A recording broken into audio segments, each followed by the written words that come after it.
Well, this brings us to the seventh visit, and I hope to hand you the master key to success before I finish, because my subject will lead you so near to the master key that you will be apt to recognize it.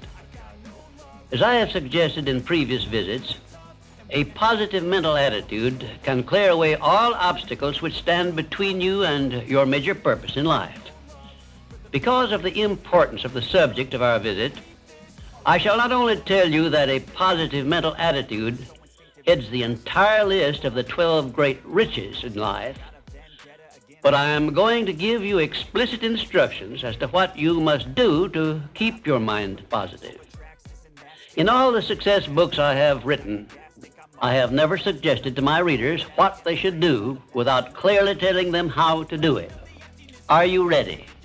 If you are ready, this visit may bring the most important change in your life you have ever experienced. 1. Learn to adjust yourself to other people's state of mind and difficulties so as to get along peacefully with them and to refrain from taking notice of trivial circumstances in your relations with other people by refusing to allow them to become controversial incidents. Great people always avoid small incidents of controversy when possible. 2. Establish for yourself a definite fixed system of conditioning your mind at the beginning of each day so you will keep it positive under all circumstances. 3. Learn the art of selling yourself to other people by indirection, such as asking leading questions which will bring out the sort of reactions from others which you desire. And do not permit yourself to be drawn into argument over unimportant subjects. 4. Adopt the habit of having a good hearty laugh every time you become irritated or angry, and it will help you if you begin each day with 1 minute of hearty laughing. This will change the chemistry of your brain and start you out with a positive mental attitude. However, you had better get out of sight when you take your laughing exercise. 5. Start each day with an expression of gratitude for all the adversities, defeats, failures you have experienced in the past, and search for the seed of an equivalent benefit these have yielded you through the passing of time. Then give thanks for the blessings you expect to receive during the day. 6. Learn to concentrate your attention on the can-do portion of all of your problems and desires and start action where you stand in carrying out this portion. No matter what may be your problem or your desire, there is always something you can do right now that will help you. Find out what this something is and do it. 7. Learn to transmute all unpleasant circumstances into immediate action which calls for a positive mental attitude, and make this a fixed habit. For example, when you are angry, switch your mind to some sort of action in connection with your hobby or your major purpose in life, and keep it busy with that subject for 5 minutes. 8. Recognize that every circumstance which influences your life, whether it is a pleasant or unpleasant circumstance, is grist for your mill of life, and so use it to make it pay you dividends in one form or another, remembering meanwhile that your strength grows out of your struggles. Follow this instruction and you will soon learn that there is no such thing as an unprofitable experience. 9. Look upon your life as a continuous process of education, of learning from all your experiences, good and bad, and be always on the alert for gains of wisdom which come to you a little at a time in both your pleasant and unpleasant experiences. 10. Make the world over to fit your own pattern if you choose, but begin with yourself in some sort of self-improvement which will make you more open-minded, patient, and generous in your relations with others. 11.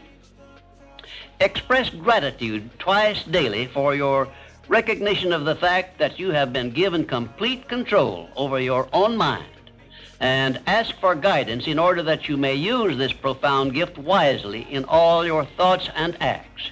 12. Go out of your way daily to comment enthusiastically on the good qualities of those with whom you live and work, but do not mention their negative qualities. Then observe with benefit to yourself how quickly others will begin to concentrate on your good qualities. Remember, I'm still talking about how to keep your mind positive. And 13, Accept all criticism of yourself as an occasion for self-examination to determine how much of it is justified, and you will be sure to make startling discoveries about yourself which will help you to the remainder of your life. 14, do not accept from life or anyone else anything you do not desire. And remember that Mahatma Gandhi proved himself to be more powerful than the great British military forces by this simple method of passive resistance.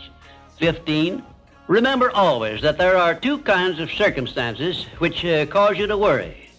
Those you can do something about and those you can do nothing about. Nothing, that is, except to use passive resistance and refuse to permit them to worry you. 16, keep your mind eternally engaged in thinking of that which you desire most, your major purpose in life. So no time will be left for you to waste on thinking of that which you do not want. And let me digress here while I tell you we are now rubbing elbows with the great master key of success this very moment. And 17, if you should ever be so unfortunate as to feel sorry for yourself, look around until you find someone who is worse off than yourself and start where you stand to give him help. Make this procedure a habit, and you will witness one of the great miracles of life, because that which you do to or for another, you do to or for yourself. And 18, choose some person whom you consider to be the sort of person you would like to be. Then go to work and emulate that person in every way possible. Great people have always been hero worshippers, but they pick the right sort of people to emulate. 19, cultivate your tone of voice so that your words have a pleasing musical sound. And remember that the sound of your voice is an open window through which other people look into your very soul. It will be a profitable investment if you will get a tape recording machine and record samples of your voice daily while you practice the art of expressing yourself through a friendly sounding voice. If you are engaged in selling, this practice will quickly pay off in monetary dividends. 20, last but by no means the least, write out this sentence and paste it in a prominent place where you work and on a mirror where you see yourself in your home. Whatever the mind can conceive and believe, the mind can achieve. The 20 instructions I have just given you have come from my own personal experiences over more than 40 years, and they represent also my observations of more than 500 successful people who helped me to organize the science of success philosophy. I claim no copyright on these great truths, and I want you to possess them because I know they can bless you the remainder of your life if you are ready to accept them and put them into action. Remember also that you are the only person who can provide you with a positive mental attitude. What are you going to do about it? On your answer to this question rests your entire future.